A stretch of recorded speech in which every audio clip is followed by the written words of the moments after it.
बहुत बनाए गए, करोड़ों की तादाद, लेकिन कुंतुम खैर उम्मतिन उखरिजत लिन्नास, सारे इंसानों में अल्लाह ने तुमको खैर उम्मत बनाया, सबसे बेहतरीन उम्मत बनाया।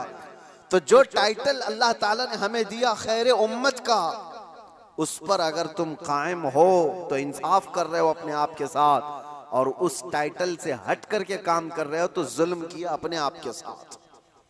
हमने अपने आप के साथ जुल्म किया।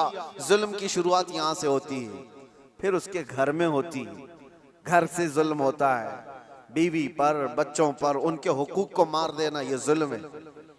उनके हुकूक की तलफी, बहनों, भाइयों, माँ बाप, औलाद, और उसके बाद फिर ये जुल्म बढ़ता हुआ पड़ोसियों तक जाता है, पड़ोसियों के साथ जुल्म, फिर उसके बाद मुआशरे में आता है जिसमें वो जी रहा है, मोहल्ले में, और फिर जैसे जैसे उसके मकामात बढ़ते चले गए उसके साथ साथ जुल्म की शाखें भी बढ़ती चली जाती हैं।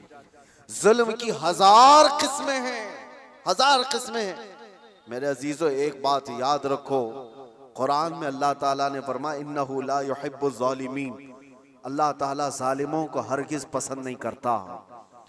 जो हद से ज्यादा बढ़ने वाले हैं वो अल्लाह को पसंद नहीं है।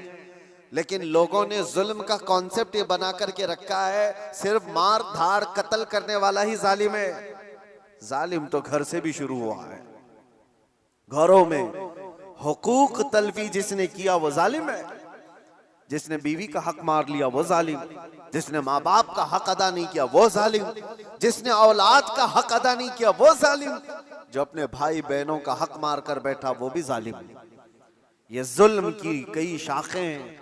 और उसके बाद मेरे अजीजों, लोग जब अमली जिंदगी में आगे बढ़ते हैं तो जुल्म कहां कहां है मैं आपको बताऊं। जुल्म इंसान करता कब है?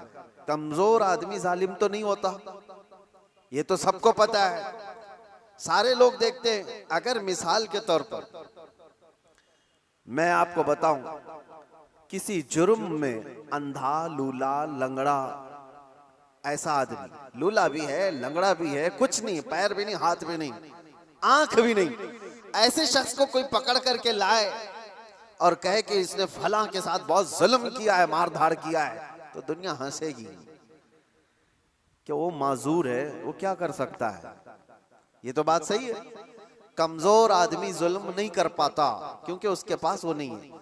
इसका अपोजिट ये निकलता है कि ताकत जैसी ही आती है इंसान वैसी जुल्म शुरू करता है। ताकत, और ताकत कई किस्म की है, जिस्म की भी ताकत है, माल की भी ताकत है, पावर की भी ताकत है, मनसब की भी ताकत है। और ये तीनों ताकतें जब किसी के ऊपर चढ़ जाती हैं तो फिरौन बनता है। ये तीनों ताकतें, जानते हो आप, फिरौन तन्हा 1000 लोगों से लड़ सकता था, और ताकत उसकी जिस्मानी ऐसी थी कि 90 साल तक उसको बुखार भी नहीं आया, कभी सर्दी बुखार भी नहीं, कभी बीमार नहीं हुआ। ये जिस्मानी ताकत थी। माल की ताकत तो ऐसी कि आधी दुनिया के खजाने उसके थे।